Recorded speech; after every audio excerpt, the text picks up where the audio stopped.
Hi, I'm Becca, and this is my husband, Gabe. That's me.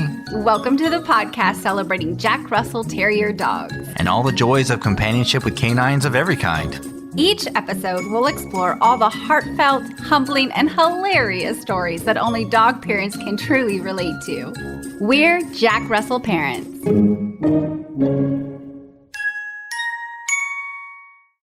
Hello, and welcome to this bonus episode where we will be answering a lingering question. Why does my dog run around at high speeds like a maniac at seemingly random times? I'm so glad you asked. My friends, this is because your dog has the Zoomies. Zoom. What are Zoomies? They are simply sudden bursts of energy. It's like they have all of the sudden turned into a rocket ship. But don't worry, this behavior is perfectly normal. The more scientific term is called FRAPs, frenetic random activity periods. And when I first saw the abbreviation FRAPs, I thought it was FARPs, which then made me think of farts, which then made me think about how it's like they have the farts and it rockets them around the house. Like the BFG movie, right? Yeah. Exactly like that. But it's not. It is FRAPs, frenetic random activity periods. And they often do seem random, but they happen most often after a bath or during playtime or even late at night. I feel very frenetic after I have too many fraps. Oh my gosh.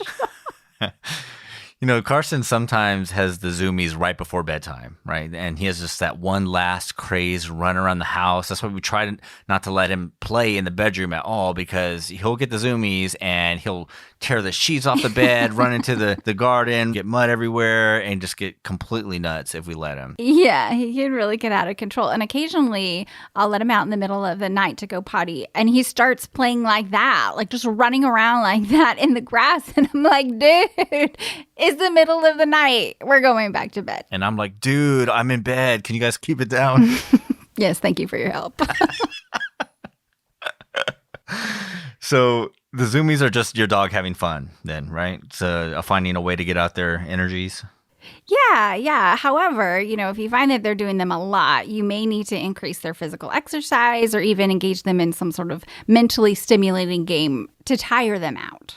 He has a lot less Zoomies when, he's gone to the vet that day or on a walk later in the day. Yeah. There is one type of mentally stimulating game that is called a nose game. And an example of that would be just hiding treats around the house and then letting your dog work to find them. And that 15 minutes of work can be just as tiring as a walk.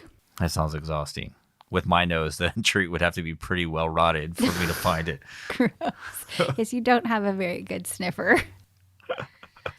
So I recently tried this mentally stimulating nose game with Carson, and I chopped up a carrot and I hid it in various places around the living room. And so this was his first time trying out a game like this. I had to kind of guide him and encourage him to look around and find things. But eventually he found, I think I had 4 or 5 pieces of carrot. Eventually he found them all, and he really kind of got into it. He's like, oh, there's food just in places in the living room. So that night, he didn't have the Zoomies. I have no idea if it's related to this mentally stimulating game, but it could be. Could be. Hey, when I'm working and I have a lot to do, I just lay out donuts on my desk. And it's like, as soon as I finish a paragraph, all right, donut. Finish paragraph, donut. It's kind of the same thing. That's a really good point, because when you think about it, for me as a human, my job is mentally exhausting. And so I may have been sitting at a desk all day, but I'm wrecked at the end of the day because I've used my brain so much. Same with dogs then. Same with dogs. So to recap, the Zoomies are perfectly normal bursts of energy. But if it's happening what you would consider too often, knowing your dog, you may need to find more ways to physically and mentally tire out your pup, or consult your vet if you're not sure. Yes, and if you want to learn more about the Zoomies, we have a couple of links to check out on our show notes page at jackrussellparents.com/blog. Zoom.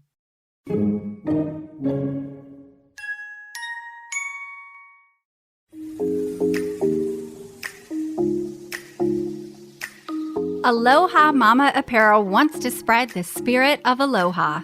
Genesis Belote, the creator of Aloha Mama apparel, was born on the mainland and resides in Southern California. But she cherishes her Hawaiian culture and honors the half of her family that lives on the islands.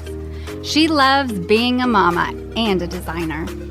At Aloha Mama, they know being a mama is hard work, but it's the best work. That's why they style mamas and kiddos in apparel that is bright and filled with beachy vibes.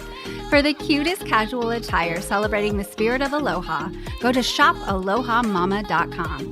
That's shop, ALOHAMAMA.com. Shopalohamama.com.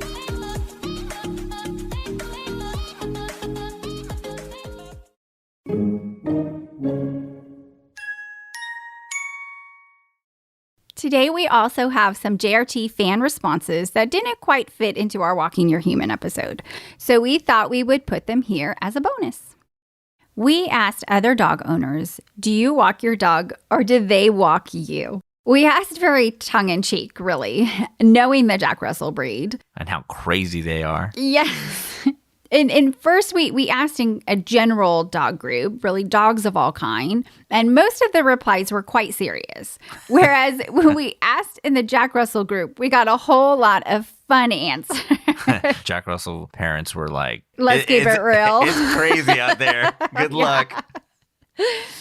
Sunny M says, I go for a drag once a day. Not a walk, a drag. Sounds about right.